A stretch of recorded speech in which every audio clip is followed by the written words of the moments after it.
Jadi saya sampaikan satu saja dulu, karena sebetulnya ada sampai dengan 7 rumus mendapatkan kebahagiaan dunia dan mendapatkan kebahagiaan akhirat. Jadi yang pertama saya berikan satu dulu di antara 7 ini. Satu, tolong jaga sholat kita. Siap insya Allah?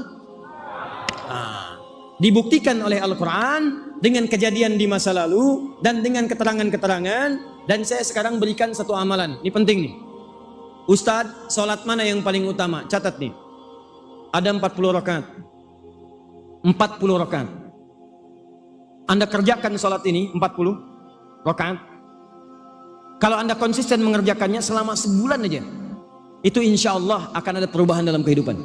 Satu, pertama, kata Allah, orang yang bahagia itu orang yang bisa masuk. Jadi kalaupun ada orang hebat di dunia tapi nggak bisa masuk surga, hakikatnya dia bukan orang yang bahagia. Ya Allah, kenapa di surga itu disebut dengan nikmat bahagia? Tahan. Kenapa kehidupan di surga disebut dengan kata sa'id? Dan langsung disebutkan oleh Allah, itulah kebahagiaan yang sejati. Bahagia itu ketika kamu mampu ke surga. Surga. Tahan. Dijelaskan oleh Allah, disampaikan di banyak ayat. Hei, kenapa saya sebut surga itu hidupnya bahagia dibandingkan dengan dunia? Karena satu, kata Allah, kebahagiaan, kenikmatan surga itu sifatnya abadi. Sedangkan dunia sifatnya sementara. Jadi kalau ada orang yang bahagia, merasa bahagia di dunia, maka sifatnya tidak akan berlangsung lama. Contoh, maaf sekali. Maaf sekali lagi. Maaf 2 kali lagi. Ya, maaf 3 kali lagi. Ada orang yang pertama kali misalnya lulus dari kuliahnya. Saat wisuda, dia bahagia. Tapi apakah kebahagiaannya selamanya? Tidak. Lewat 3 hari, 4 hari, 5 hari, 5 tahun, selesai kebahagiaannya. Begitu selesai kemudian persoalannya, maka tuntas hilang kebahagiaannya. Ada orang promosi jabatan, naik, diangkat jadi wali kota. Naik lagi, sampai jadi gubernur. Naik lagi, sampai jadi presiden. Bahagia. Tapi ketika jabatan itu hilang kemudian, ganti dengan orang lain, maka hilang pula rasa kebahagiaannya. Yang paling dahsyat, ada orang punya mobil baru, rumah mewah, kendaraan cukup, semuanya ada, bahagia. Cuman ketika maut datang, habis semuanya. Jadi sifat bahagia itu kata Allah, kalau ingin disebut bahagia, maka dia tidak punya sekat batas untuk bisa menghambat kebahagiaan itu. Semua harus dirasakan bahagia. Pagi, malam bahagia. Siang, petang bahagia semua. Maka tidak ada semua kenikmatan itu kecuali di surga. Saya ulang, tidak ada semua kenikmatan itu terjadi kecuali hanya di surga saja. Karena di surga tidak ada kematian lagi, di surga tidak ada batas lagi. Begitu Anda menginginkan sesuatu, maka itu akan datang selamanya tanpa tidak pernah terputus. Surga. 1, 2, pelan-pelan. Kebahagiaan yang sejati itu adalah kebahagiaan yang didapat dengan sangat mudah. Bahkan kalau bisa nggak perlu usaha. Maka Allah sampaikan nih, orang-orang di surga, kalau mereka menginginkan sesuatu, itu nggak perlu ikhtiar lagi. Tidak ada kerja, tidak ada usaha. Begitu menginginkan sesuatu, langsung didapatkan kemudian. Buka Quran surah kedua, Al-Baqarah, ayat ke-25. Paling kanan sebelah atas. وَبَشِّرِ الَّذِينَ آمَنُوا وَعَمِلُوا الصَّالِحَاتِ. Berikan kabar gembira pada orang-orang beriman, yang dengan imannya mampu beramal soleh. Annalahum jannatin tajri min tahtihal anhar. Mereka akan diberikan oleh Allah di akhirat nanti hadiah berupa surga dengan segala keindahannya. Ada sungai-sungai yang mengalir, jenisnya banyak. Sungai madu, sungai susu, sungai yang indah-indah. Yang paling hebat, kullama ruziqu minha rizqan qalu hadzal ladzi ruziqna min qablu. Yang dahsyat, wa utubihi mutasyabiha. Setiap mereka pengen sesuatu, baru terbayang sudah diberikan persis semisalnya. Bahkan ada yang paling dahsyat, di dunia pernah pengen tapi nggak kesampaian. Begitu mau ke Al-A'zam, tiba-tiba di samping ada orang yang jualan duren. Baunya sampai ke motor yang kita kendarai. Bisanya cuma nengok aja duren. Beli nggak mampu.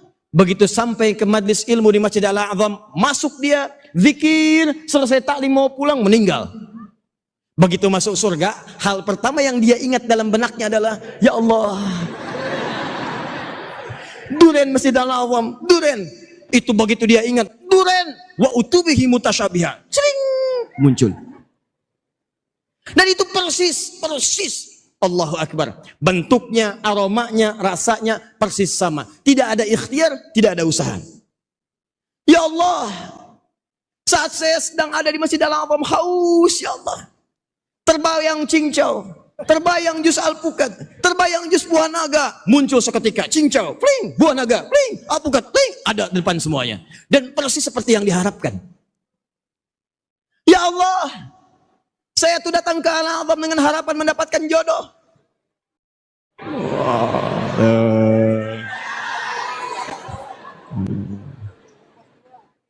Saya mohon ya Allah. Wah, meninggal pada saat itu. Begitu sampai di akhirat, ya Allah, ingat saya jodoh, cuman gak keinget yang mana yang mau kemudian dinikahi. Maka datang bidadari,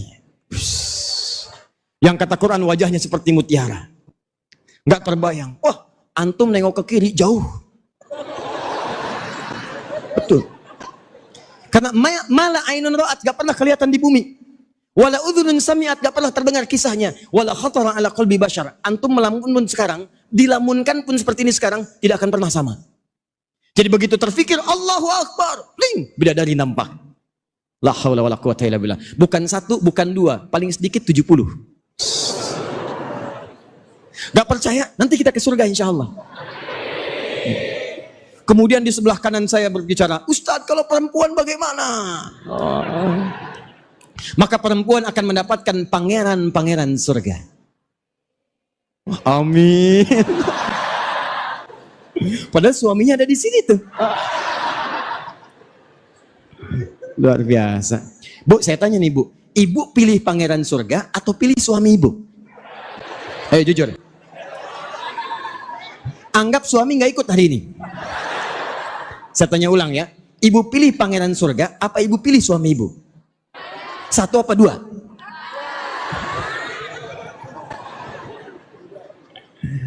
Ada ayatnya, kalau bisa jadikan suami Anda bagian dari pangeran surga yang menemani Anda secara abadi. Ya, tidak cukup dengan amin, ada ayatnya. Apa amalannya? Amalannya turunkan kebahagiaan surga itu ke bumi. Maka kita akan bertanya kepada Allah, ya Allah, saya pengen ke surga supaya saya hidupnya abadi. Saya pengen bahagia seperti orang-orang masuk surga bahagia. Saya ingin mendapatkan apa yang dijanjikan dalam Al-Quran itu. Ya Allah, saya pengen dapat itu apa yang dijanjikan tadi. Semua kenikmatannya. Bagaimana meraihnya? Maka turunkan semua kenikmatan itu ke bumi. Turunkan semua amalannya ke bumi. Maka Allah sampaikan, kalau ada yang mengerjakan amalan ahli surga itu, bukan sekedar saya akan masukkan dia ke dalam surga. Bahkan kenikmatan surga akan saya cipratkan, akan saya berikan walau tidak sama dengan aslinya. Saya berikan pengantarnya, saya berikan bonusnya. Jadi ada orang tinggal di bumi tapi mendapatkan kemudahan-kemudahan seperti orang yang mendapatkan kemudahan di surga. Bentuknya tidak sama, nikmatnya beda, lebih nikmat di surga, tapi hidupnya di bumi diberikan kebahagiaan oleh Allah seakan-akan pengantar menuju surganya.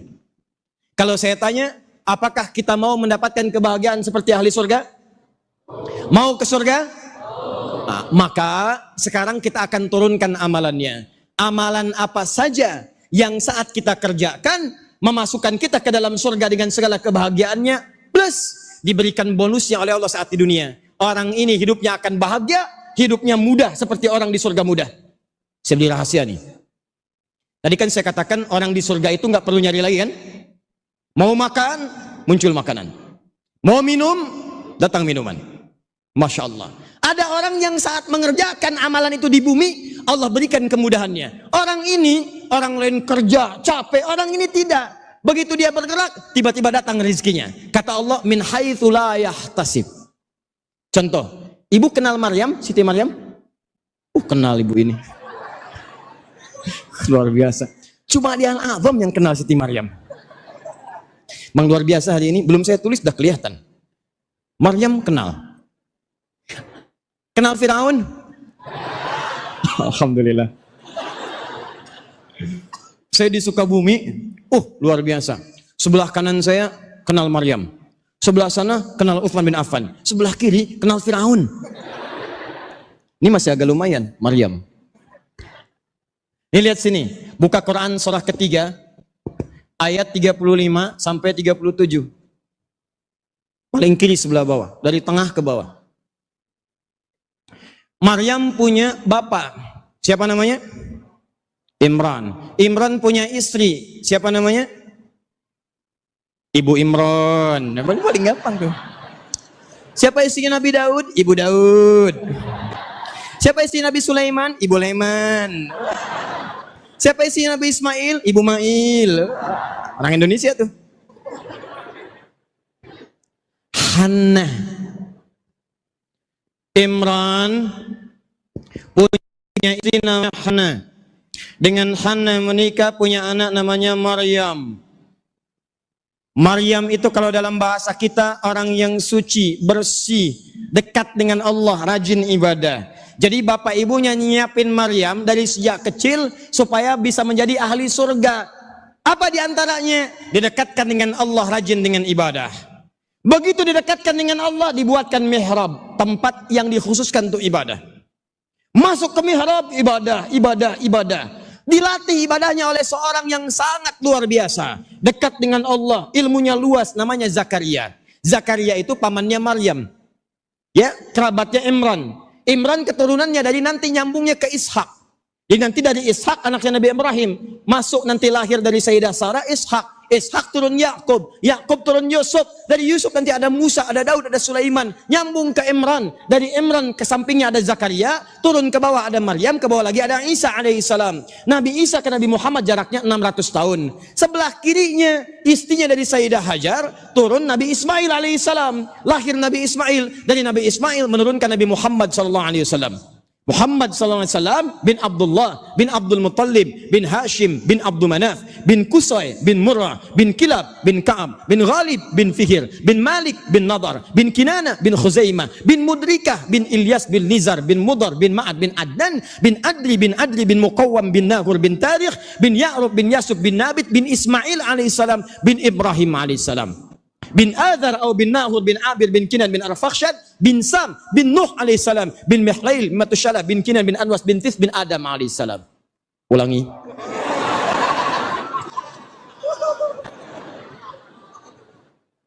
Nah, Maryam keturunan dari jalur nanti Sayyidina Ibrahim, dari jalur Ishak sampai ke Imran itu disiapkan. Maryam itu bukan nabi, rasul juga bukan.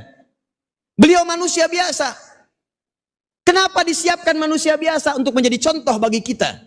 Supaya nanti kita tidak mengelak lagi. Tidak ada orang les. Ya Allah, dia akan nabi. Ya Allah, dia akan rasul. Maka Allah turunkan contoh. Bapaknya bukan nabi, ibunya bukan nabi. Imran bukan nabi, bukan rasul. Istrinya bukan nabi, bukan rasul. Melahirkan anak bukan nabi, bukan rasul. Supaya Allah bisa mengatakan kepada kita, nih, saya kasih contoh langsung. Bukan nabi, bukan rasul. Seperti kamu. Kalau dia bisa, kenapa kamu tidak? Maka Maryam disiapkan mendekat kepada Allah, mengamalkan amalan ahli surga. Belum masuk surga, tiba-tiba apa yang terjadi? Baca ayat 37-nya, paling kiri sebelah bawah. Kullama dakhala 'alaiha Zakariyal mihraba wajada 'indaha rizqa. Setiap kali Nabi Zakaria ingin mengantarkan kebutuhan Maryam, masuk ke mihrab, mau ngasih makanan. Masuk ke mihrab, mau ngasih pakaian. Allahu Akbar. Baru dibuka pintu mihrabnya, akan diantarkan makanan, tiba-tiba makanan sudah ada di dalamnya. Mau ngantar buah-buahan, yang diantarkan apel, di dalam sudah ada apel, ada jeruk, ada anggur dan sebagainya. Kalau musim apel ada apel, hebat. Ini bukan musim apel, ada apel. Ditanya oleh Nabi Zakaria, ya Maryamu anna laki hadza. Maryam, dari mana semua ini? Apa jawab Maryam? Qalat huwa min indillah. Paman, ini semua diberikan oleh Allah Subhanahu wa taala. Innallaha yarzuqu may yasha bighairi hisab. Allah akan memberikan rezeki pada siapapun yang dikehendaki tanpa ada batasan. Jadi ada orang yang saat di bumi ini rezekinya oleh Allah diberikan tanpa batas. Orangnya pas butuh ada. Mau berangkat ada kendaraan. Mau makan ada makanan. Mau minum ada minuman. Mau menghapus ada yang datang ikut menghapus. Misal. Contoh. Jelas? Pertanyaan saya, mau seperti itu? Bahkan nanti kalau satu waktu kita belajar tentang rizki, di Al-Quran itu ada 8 jenis rizki. Ada yang dicari capek, ada yang nyarinya sebentar, rizkinya datang. Yang hebat, ada yang belum nyari, rizkinya datang. Yang dahsyat, yang nyari bapaknya, yang dapat anaknya. Ada. Yang luar biasa, yang disiapkan anaknya, yang dapat bapak ibunya. Jadi yang mengerjakan anaknya, tapi yang dapat rizkinya, bapaknya, ibunya, pamannya, temannya, kakeknya, neneknya, gurunya, tetangganya. Mirip kayak orang masuk mobil Kijang tahun 90-an. Ada kakek, ada nenek, ada paman, ada ibu, ada macam-macam. Dan hebatnya, bukan cuma di dunia, saat di akhirat, dia akan menggandeng bapak ibunya, pasangannya, anak cucunya, semua diparadekan dibawa ke surga. Orang ini dipimpinan masuk surga, disambut oleh para malaikat, mengatakan salamun alaikum bima sabartum. Selamat, Anda bisa masuk surga. Dan surganya bukan surga biasa. Dia akan masuk surga dari semua pintu surga. Nanti ada ayatnya, itu di Quran surah 13, ayat 23 sampai dengan ayat 24. Sekarang balik lagi, apakah siap kita mengamalkan amalan ini? Ingin bahagia di dunia? Ingin masuk surga di akhirat? Baik. Kalau amalan itu diturunkan ke dunia, kita ingin mendapatkan kebahagiaan dunia, maka Allah membedakan kalimatnya antara surga dengan dunia. Surga disebut dengan sa'id. Kalau Anda ingin mendapatkan bagiannya di dunia, maka dirubah kalimatnya oleh Al-Quran dengan nama falahun. Falah. Tahan. Kalau kebahagiaan di surga namanya apa tadi? Sa'id. Kalau di dunia apa? Falah. Tahan sebentar. Kalau kebahagiaan ini sudah kita raih, pegang, genggam. Mau dilepas tidak? Misal, Anda bahagia saat mendapatkan harta. Kalau sudah dapat harta, mau dilepas lagi tidak? Tidak. Anda bahagia saat mendapatkan kedudukan. Kalau sudah dapat, mau dilepas? Tidak. Anda bahagia ketika mendapatkan pasangan. Kalau sudah mendapat, apa mau dilepas? Tidak. Sesuatu yang sudah digenggam, tidak mau dilepas lagi, maka rubah kalimatnya. Tambahkan hamzah di depannya, buang alif sebelum akhirnya. Lihat baik-baik. Fala, tambahkan hamzah di depannya, begini. Buang huruf alif sebelum akhirnya. Fokus. Tadinya falahun, fa, lam, ha. Falah. Kalau ditambah huruf hamzah, maka pindahkan yang ini. Fathah. Fathah di atas, di bawah. Di atas. Sukun.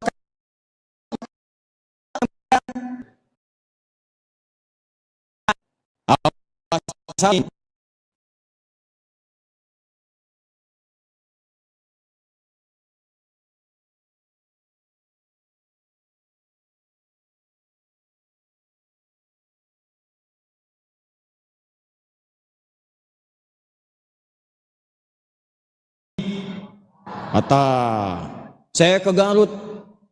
Begitu nyampe Garut, dihidangkan buah. Kata orangnya, Ustadz, ini buah sukun.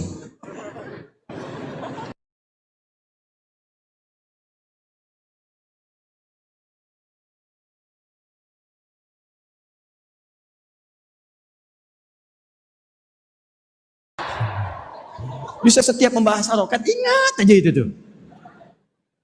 Lihat sini. Fathahnya pindahkan ke sini, a. Karena sudah pindah, ini nggak punya harokat, jadi sukun, mati begini. Maka berubah katanya dari falah menjadi aflah. Aflah itu artinya kebahagiaan dunia yang sudah dipegang dan nggak mau dilepas. Anda sudah pegang tuh, jangan pernah dilepaskan. Bagaimana cara mendapatkan kebahagiaan di dunia? Dan kebahagiaan itu akan mengantarkan kita mendapatkan surga terbaik di akhirat. Kalau sudah dapat, jangan lepaskan. Bagaimana caranya? Maka diturunkan langsung satu surah. Surahnya ada di surah ke-23 ayat 1 sampai dengan 9. paling kanan.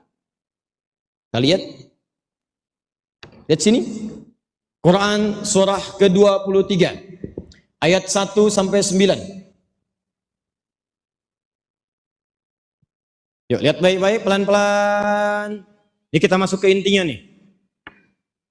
Ada ayatnya? Qad aflahal mu'minun. Ada kata aflahnya di situ? Ada. Qad harfu tahqiqin, huruf yang menjamin kepastian. Kalau diterjemahkan dengan ilmu nahwunya maka diartikan qad aflahal mu'minun, pasti. Al-mu'minun, orang-orang beriman itu aflah, akan menggenggam kebahagiaan di dunia dan dia akan bahagia di akhirat. Jadi kata Allah, cukup Anda ini beriman. Kalau Anda betul-betul beriman, maka Allah akan jamin orang beriman tuh dunianya bahagia, akhiratnya bahagia. Makanya ketika dia berdoa di dunia, orang beriman itu doanya beda. Doanya diberikan oleh Allah bahagia dunia akhirat. Silakan buka Quran surah kedua Al-Baqarah ayat 201, 201 paling kanan sebelah bawah. Itu orang-orang beriman ketika berdoa langsung disebut oleh Allah. Doanya kita hafal sebetulnya. Cuma mungkin ayatnya belum ditemukan. Bahkan Anda punya istilah sendiri. Rabbana atina fid dunya wa fil akhirati hasanah wa qina, ya Allah berikan kami kenikmatan, kebaikan, kebahagiaan di dunia. Juga berikan kebahagiaan di akhirat. Jangan sampai di dunianya kami nikmat tapi di akhirat kami sengsara. Doa apa itu? Oh, sapu jagat. Cuma orang Indonesia yang bisa. Dan cuma orang Tangerang Al-Awam yang tahu istilahnya sapu jagat. Saya tinggal lama di Arab, orang Arab nggak tahu tuh. Nggak percaya silahkan Anda ke Arab, tanyakan. At-ta'rif doa sapu jagat? Oh, sapu jagat. Dunianya baik, akhiratnya mulia. Bagaimana cara mendapatkan itu? Lihat baik-baik. Karena ada orang yang kalau Anda baca ayat sebelumnya, faminan nasi may yaqulu rabbana atina fid dunya wa ma lahu fil akhirati min khalaq. Ada orang yang cuma dunia aja, yang penting dunia hebat, kendaraan bagus, makan enak, rumah mewah, kendaraan luar biasa. Yang penting dunia, akhirat bagaimana nanti? Ada yang cuma dunia saja. Nah, itulah orang-orang yang orientasinya nggak punya iman. Ini mesti beda. Kalau Anda orang beriman, mesti beda dengan yang belum beriman. Yang belum beriman tuh cirinya gampang, cuma senang dengan dunia, nggak peduli dengan akhirat. Orang beriman mesti beda. Dunianya sukses, akhiratnya pun luar biasa bahagia. Di sepanjang Anda beriman, ayo sukses. Kata Quran kaya, kaya, jangan nanggung, kaya. Sebab dengan kekayaan itu Anda bisa zakat. Anda bisa infak. Kalau nggak punya uang, bagaimana kita zakat? Kalau nggak ada harta, bagaimana kita infak? Kalau nggak cukup harta, bagaimana haji dan umrah? Kata Quran, ayo dapatkan, ayo dapatkan. Dunianya bahagia, akhiratnya mulia. Nah sekarang kata Allah satu, orang beriman saya jamin, pasti dia akan bahagia dunia dan akhirat. Nah, pertanyaan saya, apakah semua kita sekarang di sini beriman? Yang belum beriman angkat tangan. Tidak. Angkat tangan.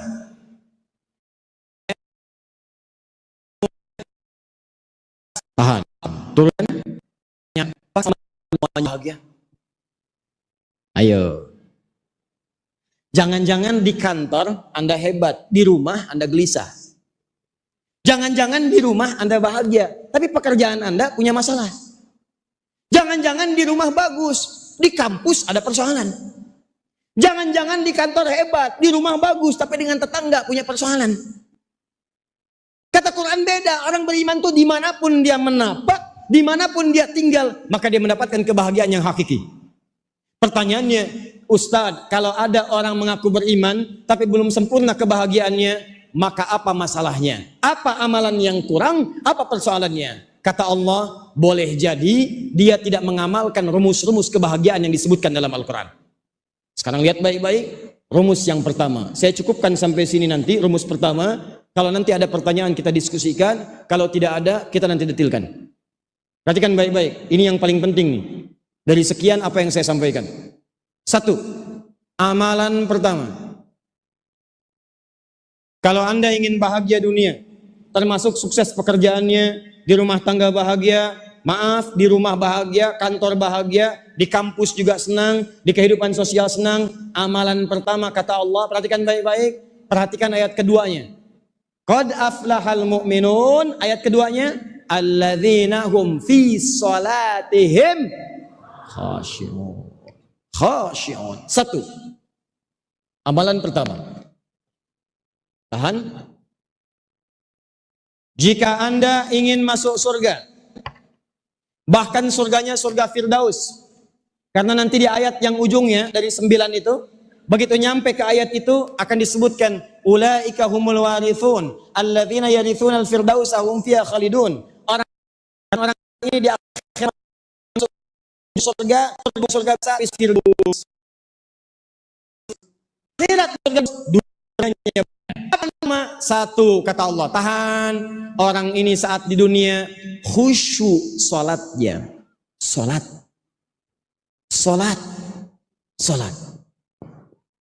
Nih. Awas, hati-hati. Fokus. Jadi kalau Anda ingin bahagia dunia dan juga mulia akhirat, maka amalan pertama apa kata Allah?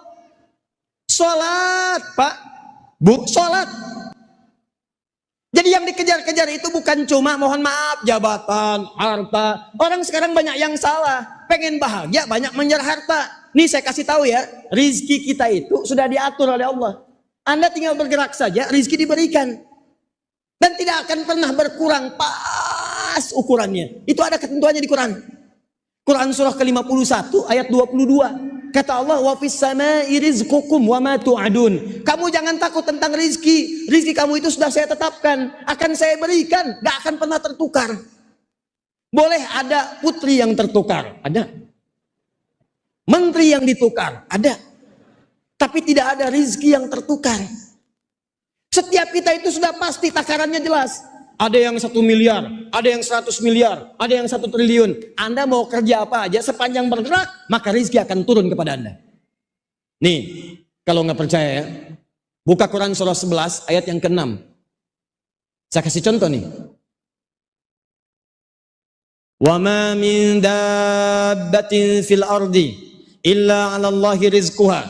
Jangankan manusia kata Allah, selevel hewan melata aja yang merayap,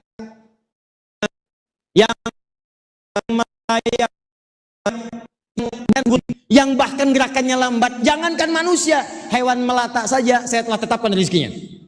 Hewan tidak punya akal, tidak punya takwa, rizkinya ada. Apalagi kalian manusia, jangan takut tentang rizki kata Allah, pasti ada. Ibu tahu cicak? Antum ikhwan tahu cicak? Bagaimana cara berjalannya? Merayap. Di mana merayapnya? Dinding. Nih lihat baik-baik. Cicak merayap di dinding. Apa makanannya? Saya ya. Ada orang lihat akal. Di mana adilnya Allah? Cicak cuman merayap di dinding, tapi makanannya nyamuk, bisa terbang. Makanannya punya sayap, yang mau makan nggak punya sayap. Anda bayangkan kalau nyamuknya punya akal dan dia jenius, itu cicak jadi mainan. Cicaknya merayap di dinding sana, nyamuknya di tengah-tengah kubah. Cicak, ayo tangkap, ayo tangkap. Tapi memang hikmah Allah menjadikan nyamuk tidak punya akal, cicak pun tidak punya akal. Dua-duanya tidak punya takwa. Yang paling hebat, Allah hanya memerintahkan pada cicak, kamu cukup merayap, maka saya akan datangkan nyamuk kepadamu. Lihat kalimatnya, orang tua kita mengajarkan dulu kalimat-kalimat indah dalam lirik. Cicak-cicak di dinding, diam-diam. Cicak itu cuma menunaikan perintah Allah. Kata Allah, cicak merayap walaupun cuma diam-diam, maka dia merayap diam-diam. Cicak-cicak di dinding, diam-diam. Datang seekor. Perhatikan, bukan cicaknya mendatangi nyamuk, tapi nyamuk yang mendatangi cicak. Kenapa? Karena cicaknya merayap. Kalau cicaknya nggak mau merayap, nyamuknya nggak akan datang. Allah perintahkan pada nyamuk merayap pun dia datang seekor nyamuk. Bukan cicak yang mendatangi nyamuk, nyamuk mendatangi cicak. Datang seekor nyamuk, lalu apa? Silahkan. Ayo. Tuh. Jadi kalau urusan rezeki jangan takut. Makanya salah kalau ada orang mengukur kebahagiaan dengan harta. Begitu hartanya hilang, maka hilang kebahagiaannya. Karena itu banyak terjadi di rumah tangga. Ukuran kebahagiaannya itu materi, harta. Begitu hilang hartanya, masalah di rumah tangganya. Banyak salah ukur. Yang diukur itu cuma materi, penampilan, wajah, ganteng, cantik. Begitu memudar, hilang kebahagiaannya. Maka kata Allah, kalau Anda ingin latihan mendapatkan kebahagiaan, maka yang pertama, dapatkan kebahagiaan itu dengan ikhtiar. Salat, salat, salat. Masih ingat? Kebahagiaan yang diusahakan didapatkan di dunia disebut apa tadi? Masih ingat? Falah. Sekarang lihat sini. Saat kita dipanggil oleh muadzin untuk menunaikan salat dalam azan. Hayya 'alas salat. Salat. Apa kami salat? Kenapa kami salat? Dijawab kemudian. Apa jawabannya?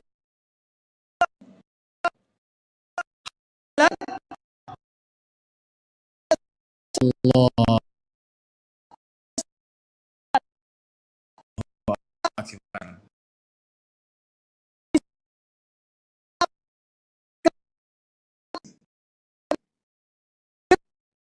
Di jalan ingin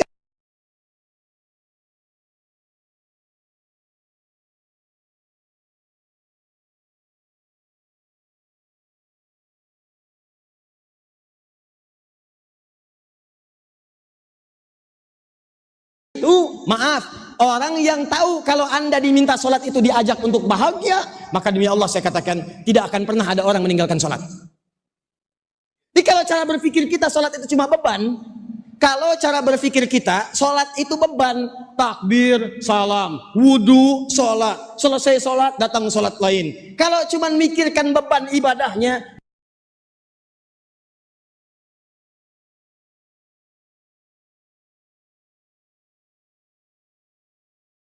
yang berpikir untuk meninggalkan sholat. Makanya kalau sudah akan tiba waktu sholat, lihat baik-baik. Cara berpikirnya ini, alah,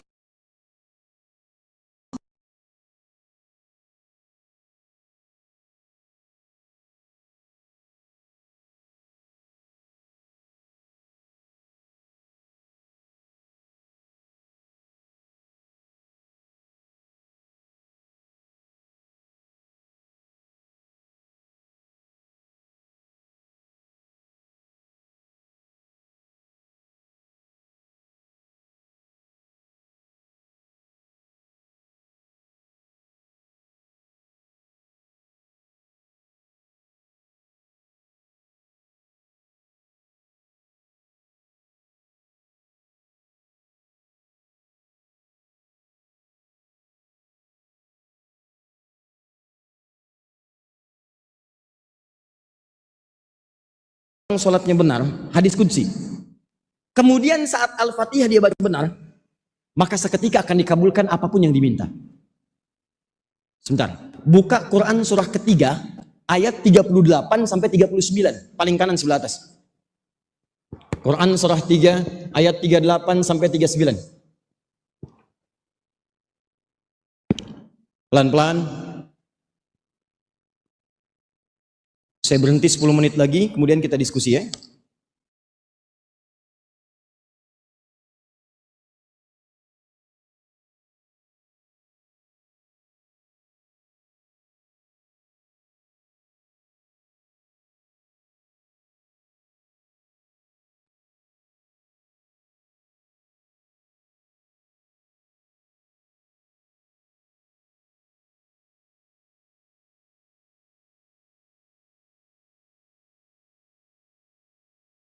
Nabi yang sudah jelas surganya dapat ujian. Masa kita yang belum jelas masuk surga nggak mau diuji? Aneh kan? Ujian Nabi Zakaria itu sudah menikah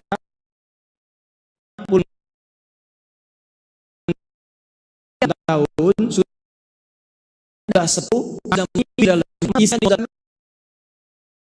sudah punya anak. Apa yang dikerjakan oleh beliau?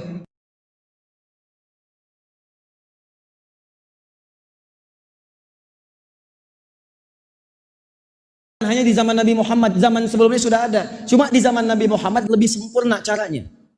Gak percaya, cek. Nabi Musa sholat, buka Quran surah ke-20 ayat ke-14. Nabi Musa sholat. Innani anallahu la ilaha illa ana fa'budni wa aqimi sholat li dzikri. Kata Allah pada Nabi Musa, sholat. Nabi Isa sholat.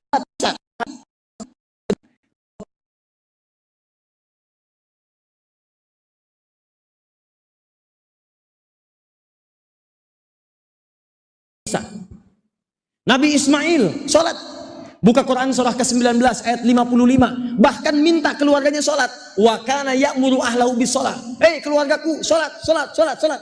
Anda bayangkan, Nabi, Rasul dekat dengan Allah, dijamin surganya, dijaga dari maksiat, sholat. Ente Nabi bukan, Rasul bukan, imam bukan, makmum kadang-kadang, surga belum jelas, hisab menegangkan, gak mau sholat. Anda siapa Ferguson? Coba lihat lagi. Nah, apa rahasianya? Begitu beliau sholat, dalam sholat minta. Ini sholat belum selesai nih. Dalam berdiri begini Pak. Berdiri. Masih berdiri, minta kepada Allah. Apa permohonannya? Hunalika da'a Zakaria rabbah. Qala rabbi habli min ladunka dzurriyyatan thayyibah innaka sami'ud du'a. Ya Allah, mereka mengatakan aku nggak mungkin punya keturunan. Aku nggak mungkin punya anak. Bahkan istriku divonis monopos ya Allah dan mandul. Maka saya hanya memohon kepadamu yang tidak punya batas. Kalau manusia mengatakan ini ada batasnya, kalau manusia mengatakan ini nggak mungkin sembuh, kalau ada orang mengatakan ini nggak bisa, mustahil, maka ini tanda dari Allah. Tinggalkan pendapat manusia, minta kepada Allah. Apa yang dikerjakan? Sholat. Makanya kalau bapak ibu ada kebutuhan, dipanggil sholat. Dalam sholat itu minta. Kita saat dipanggil sholat itu bukan untuk menyusahkan kita, supaya minta. Anda perlu apa? Begitu minta dalam sholat, apa yang terjadi? Baca ayat 39-nya. Fanadatul malaikatu wa huwa qaimun yusolli fil mihrab. Yusolli sedang sholat fil mihrab, di mihrab. Annallaha yubasyiruka bi Yahya. Tiba-tiba selesai berdoa, sholatnya belum selesai, masih berdiri dalam sholat. Belum tuntas sholatnya, masih berdiri.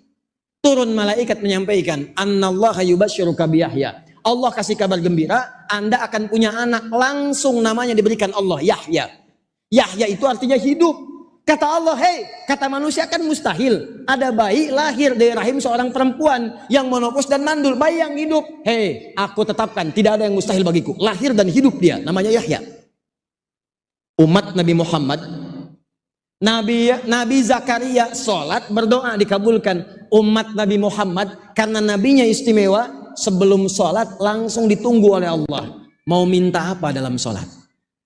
Saya bacakan hadis qudsinya. Ini sahih. Hadisnya sahih. Haddatsana qala Rasulullah sallallahu alaihi wasallam. Perhatikan hadisnya. Qasamtu shalah baini wa baina 'abdi. Saya bagi salat dua bagian. Ada hak saya kata Allah, ada kewajiban saya. Hak saya kewajiban hamba yang salat. Kewajiban saya hak hamba yang salat. Apa itu keduanya? Idza qala al-'abdu, dimulai dengan Al-Fatihah. Jika seorang hamba benar membaca Al-Fatihahnya, dia katakan Alhamdulillahi Rabbil Alamin. Dia baca dengan benar Alhamdulillahi Rabbil Alamin. Qala Allah Azza wa Jalla, dijawab oleh Allah, Hamadani abdi, hambaku sedang memujiku. Wa idza qala al-'abdu ar-Rahmanir Rahim, kalau hambaku mengatakan ar-Rahmanir Rahim, qala Allah Azza wa Jalla, Allah menjawab Athna alayya abdi, hambaku sedang menyanjungku.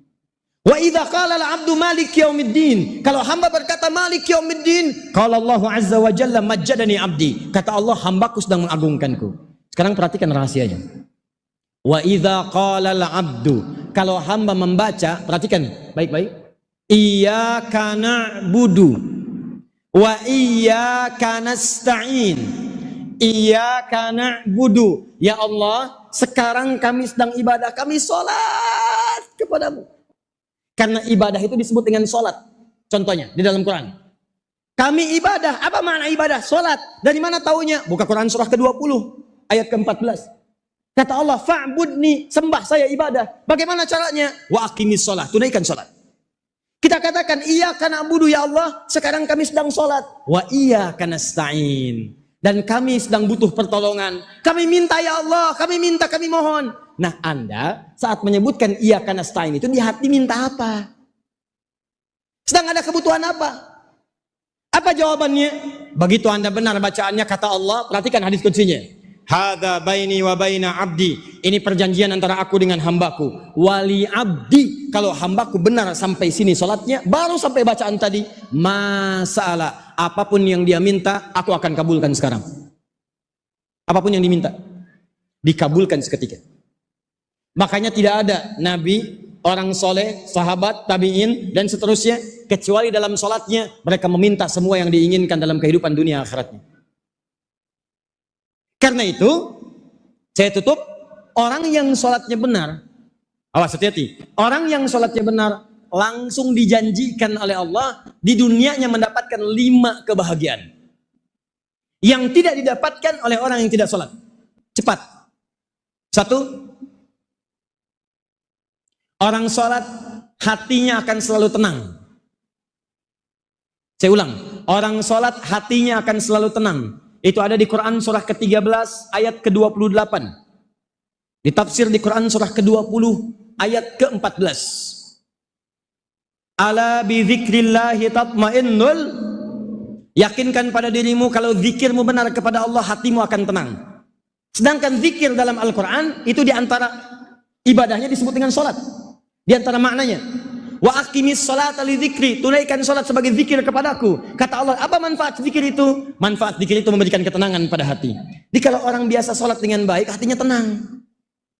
Makanya ibu, ya Pak, saya sarankan, kalau sedang punya masalah, ambil wudhu, sholat. Demi Allah saya katakan, walaupun solusinya belum datang, tapi hati sudah tenang. Dan ketenangan itu penting, kadang-kadang lebih penting dibandingkan harta yang kita miliki. Ayo pilih mana? Kaya tapi gelisah atau miskin tapi tenang? Nggak ada pilihan ketiga. Ayo, nggak usah ngarang. Kaya tapi gelisah atau miskin tapi tenang? Pilih mana? Oh, kaya tapi tenang. Tenang. Cepat. 2. Orang yang sholatnya benar, ini jaminan Allah langsung. Maka hidupnya akan dimudahkan, rizkinya akan mengalir berlimpah. Hidupnya mudah, rizki berlimpah. Dalilnya Quran surah ke-65, di akhir ayat kedua, di awal ayat ketiga. Akhir ayat kedua, awal ayat ketiga. Sudah? 3. Orang yang sholatnya benar, maka akan langsung oleh Allah dirubah hidupnya. Dirubah hidupnya dan perilakunya menjadi orang yang baik.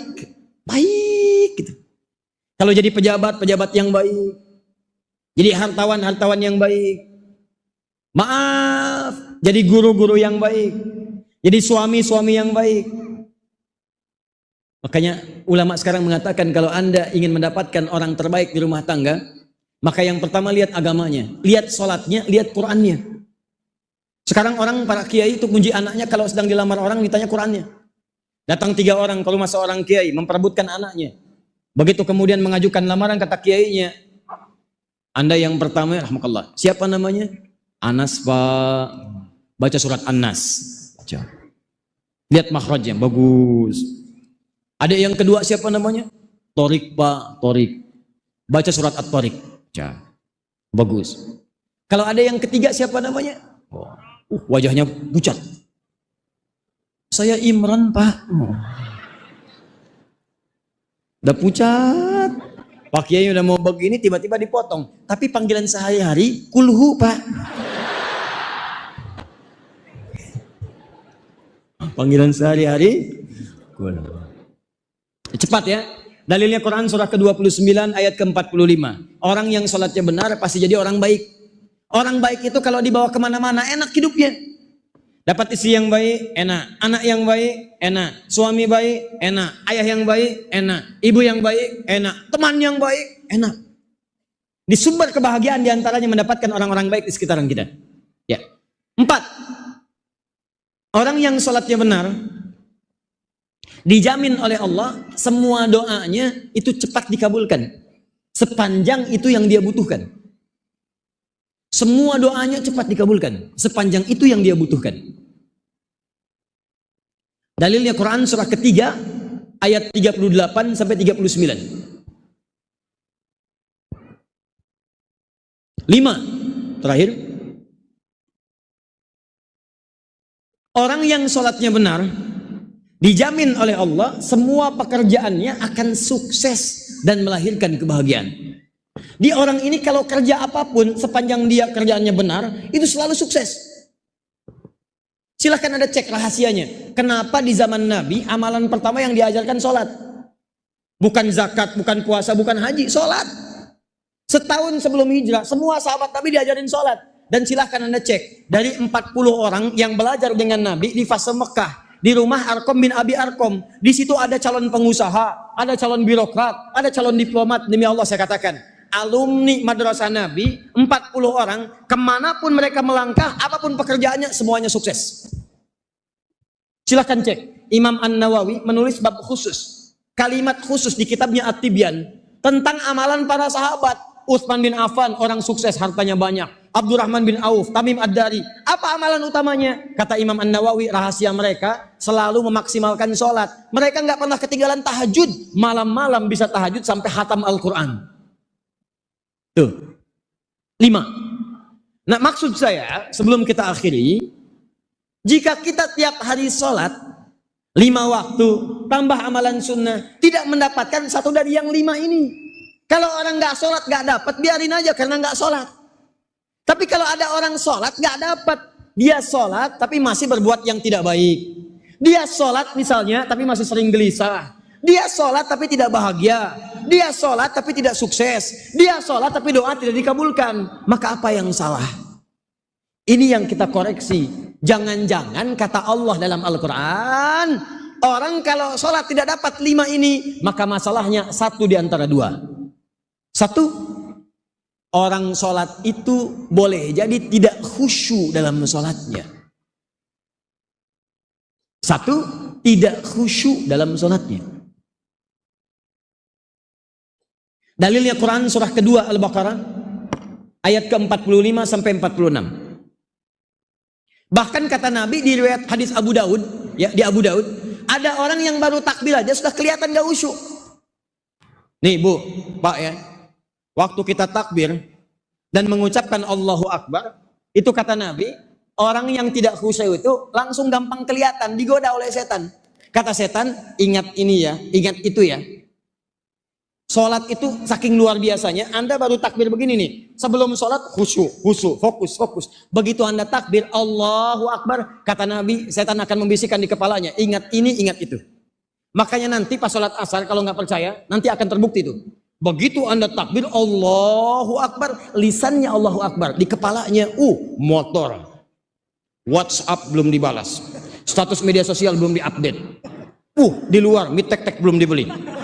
Bahkan saya katakan nih, kata-kata saya ini akan muncul dalam sholat nanti. Begitu Anda takbir Allahu Akbar, kata Ustadz Adi, akan ada setan membisikkan, itu setan. Bahkan ada orang di ujung hadisnya, saking tidak khusyuknya, hatta la yash'ural musalli kam raqatan yusalli, sampai ada orang yang sholat tidak sadar berapa rakaat sedang menunaikan sholatnya. Ada. Satu. Jadi kalau ada orang sholatnya masih demikian, apalagi lupa dengan rakaat sholat, maka orang ini berpotensi sulit mendapatkan satu di antara 5 tadi. 2. Agak cepat, ini penutupnya. Saya mesti mohon maaf ya, maaf ini yang ini. Karena ini mungkin bahasanya halus tapi tajam. Ini langsung dari Al-Quran. Kata Al-Quran, kebanyakan orang nggak dapat yang 5 ini, maaf, karena tidak paham, tidak mengerti apa yang dibaca dan dilakukan dalam sholatnya. Jadi ada orang sholat tapi nggak ngerti bacaan sholat. Ruku nggak ngerti yang dibaca. Sujud nggak paham yang diungkapkan. Ini Anda bagaimana bisa khusyuk kalau nggak paham apa yang dilakukan? Anda kerja tapi nggak tahu yang dikerjakan, kan nggak akan maksimal pekerjaannya. Datang ke kantor mau kerja tapi nggak ngerti pekerjaan, bagaimana bisa kerja? Ini Anda pengen bahagia, kata Allah sholat, tapi Anda nggak ngerti bacaan sholat, nggak paham, gerakan sholat nggak mengerti. Bagaimana bisa khusyuk sholatnya kalau kita tidak memahami apa yang diungkapkan? Duduk di antara dua sujud. Warzuqni, warzuqni, warzuqni. Minta rizki. Habis sholat berdoa lagi. Ya Allah, mohon berikan saya rizki, berikan saya rizki. Yang tadi apa dalam sholat? Yang tadi warzuqni ya Allah. No. Tuh. Ini penyakit di dalam ibadah nih. Dulu orang itu belajar sampai paham. Orang sekarang yang penting bisa bacaannya, tahu gerakannya. Nggak peduli apapun yang dipahami. Ini yang bikin celaka. Sekarang musim umrah. Banyak orang umrah tawaf cuma sekedar putar-putar. Tapi nggak ngerti yang dibacakan. Saya tawarkan sebentar nih. Ini ke asar kurang lebih. Ada 6 sampai dengan 7 menit lagi. Saya mau tanyakan. Mau tanya jawab atau saya sempurnakan sebentar? Ulangi. Tanya jawab atau sempurnakan? 1 apa 2? Nah, sudah. Udah nggak usah pakai tangan. Orang paham kok. Nah. Gak pakai tangan pun paham. Ya, pilihan cuma 2, kalau nggak 1. Jadi mau yang mana? Nah, sudah. Ini pilihan ini loh, pilihan taklim bukan yang lain. Nah, ini lihat nih, fokus baik-baik. Kebanyakan orang yang sholat tidak paham bacaan dan gerakan sholat, dan ini menjalar ke ibadah lain. Padahal ada satu rahasia dalam tawaf. Yang mau umrah, ingat ini kalimat ini. Buka Quran surah ke-19. Ini rahasia terbatas. Ayat 47 sampai 49. Ini kalau Anda paham rahasia di ayat ini baru tawaf aja, baru tawaf, semua doa yang Anda mintakan berpotensi dikabulkan. Ini kisah Nabi Ibrahim. Makanya kenapa tawaf dimulai dari Hajar Aswad dengan subhanallah, walhamdulillah, wala ilaha illallah, wallah. Berhenti di mana itu bacaannya? Maqam Ibrahim. Dari Maqam Ibrahim ke Rukun Yamani bebas minta. Dari Rukun Yamani ke Hajar Aswad, Rabbana atina fid dunya hasanah. Pertanyaannya, Ustadz, kenapa berhenti di Maqam Ibrahim bacaan yang tadi? Rahasianya ada di surat Maryam ayat 47 sampai dengan 49. Di ayat itu ada isyarat Nabi Ibrahim itu pernah subhanallah, walhamdulillah, wala ilaha illallah, wallahu akbar. Kalimat itu diamalkan isinya. Begitu diamalkan, lihat ayatnya. Wa wahabna lahu ishaq. Kami kabulkan semua dosanya. Maaf, kami kabulkan semua doanya. Kami kabulkan semua doanya. Bahkan istrinya yang divonis tidak mungkin punya keturunan, kami hadiahkan. Langsung mengandung, punya anak, lahir namanya Ishak. Apa rahasianya? Dibuat dalam tawaf. Subhanallah, walhamdulillah, wala ilaha illallah, wallahu akbar. Makanya kalau Anda kemudian baca bacaan itu, pahami artinya. Begitu diamalkan, kata Allah, silahkan minta. Dari Maqam Ibrahim sampai Rukun Yamani, minta bebas. Nggak harus pakai bahasa Arab. Anda boleh minta pakai bahasa kita. Bahasa Indonesia, bahasa Sunda, bahasa Jawa, silahkan bebas. Bahkan ketika Anda ada di Hijr Ismail, Anda ada di depan Multazam, minta boleh. Saya punya pengalaman nih, kisah dari teman. Tapi walaupun caranya nggak harus ditiru, tapi kejadian. Orang ini meminta dengan bahasanya dan dikabulkan. 2 kisah. 1, datang pemuda di Multazam, ya Allah, hamba kesini ya Allah untuk minta, hamba belum ada jodoh. Mohon ya Allah berikan hamba ya Allah jodoh, berikan isyarat. Tiba-tiba datang seorang perempuan samping kanannya, tinggi, jangkung, hidungnya mancung, kulit putih, langsung ditunjuk, kayak gini ya Allah.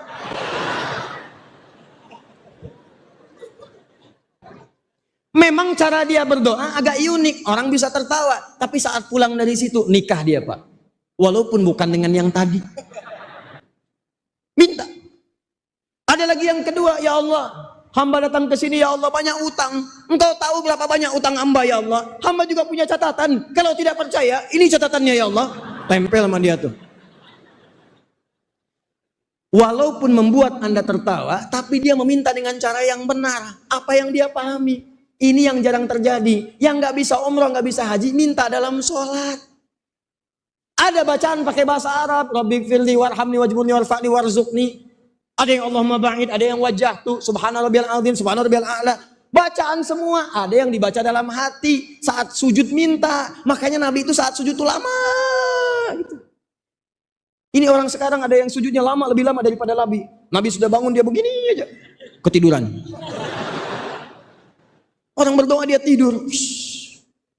Nah itulah teman-teman sekalian.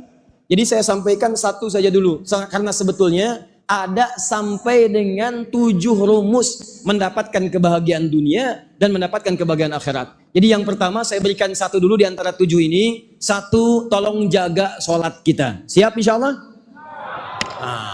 Dibuktikan oleh Al-Quran dengan kejadian di masa lalu dan dengan keterangan-keterangan. Dan saya sekarang berikan satu amalan. Ini penting nih.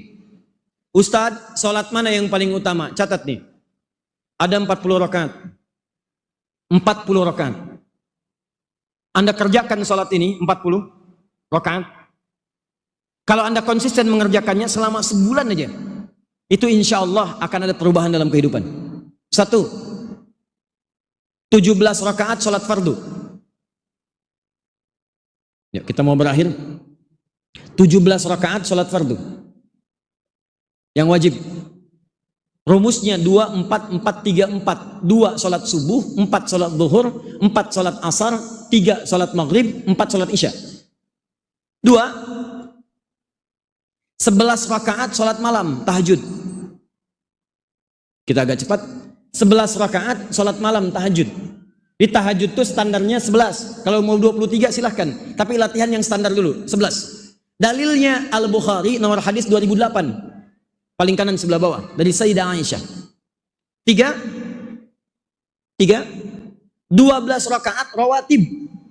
12 rakaat rawatib. Dalilnya At-Tirmidzi nomor hadis 586 dari Ummu Habibah. 12 rakaat itu apa saja Ustaz? 2 rakaat sebelum subuh. 2 rakaat sebelum 4 rakaat sebelum zuhur. 4 sebelum zuhur. 2 rakaat setelah zuhur. 2 setelah 2 tambah 4 6 tambah 2 8. 2 rakaat setelah maghrib 10. Terakhir 2 rakaat setelah isya. 2 rakaat sebelum subuh, 4 sebelum zuhur, 2 setelah zuhur, 2 setelah maghrib, 2 setelah isya. Jumlahnya 12 rakaat.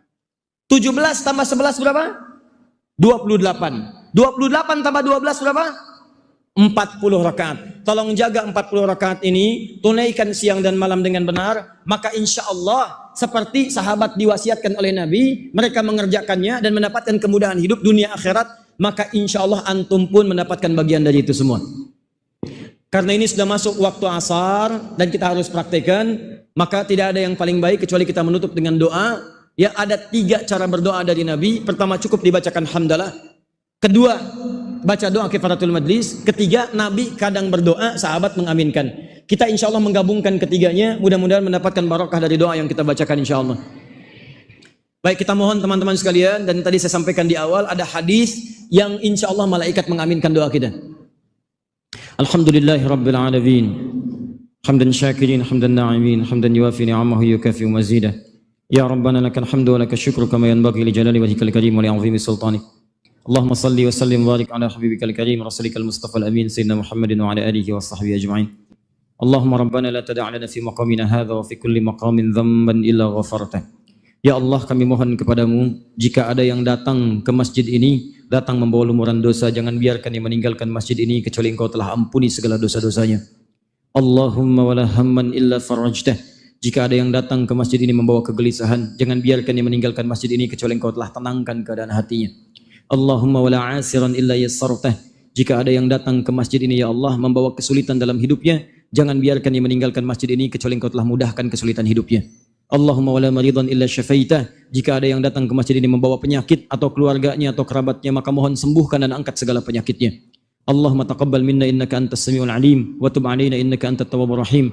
Ya Allah, mohon kabulkan semua permohonan doa-doa kami ya Allah. Mungkin doa-doa khusus yang dipanjatkan satu di antara kami, dan terima tobat kami ya arhamar rahimin. Allahumma taqabbal minna innaka antas samiul alim wa tub alaina innaka tawwabur rahim. Alhiqna ma'al ladzina an'amta 'alaihim minan nabiyyin was-siddiqin wasyuhada'i was-salihin wa hasuna ulaika rafiqa. Ya Allah, bahagiakan kami di dunia dan satukan kami di akhirat dengan para nabi, khususnya Nabi Muhammad sallallahu alaihi wasallam, dengan orang-orang soleh, para syuhada, para siddiqin. Itu kenikmatan terbesar yang kami dapatkan. Rabbana atina fid dunya hasanah wa fil akhirati hasanah wa qina adzabannar. Bifadlika subhana rabbika rabbil izzati amma yasifun wa salamun alal mursalin wa akhiru da'wana alhamdulillahi rabbil alamin.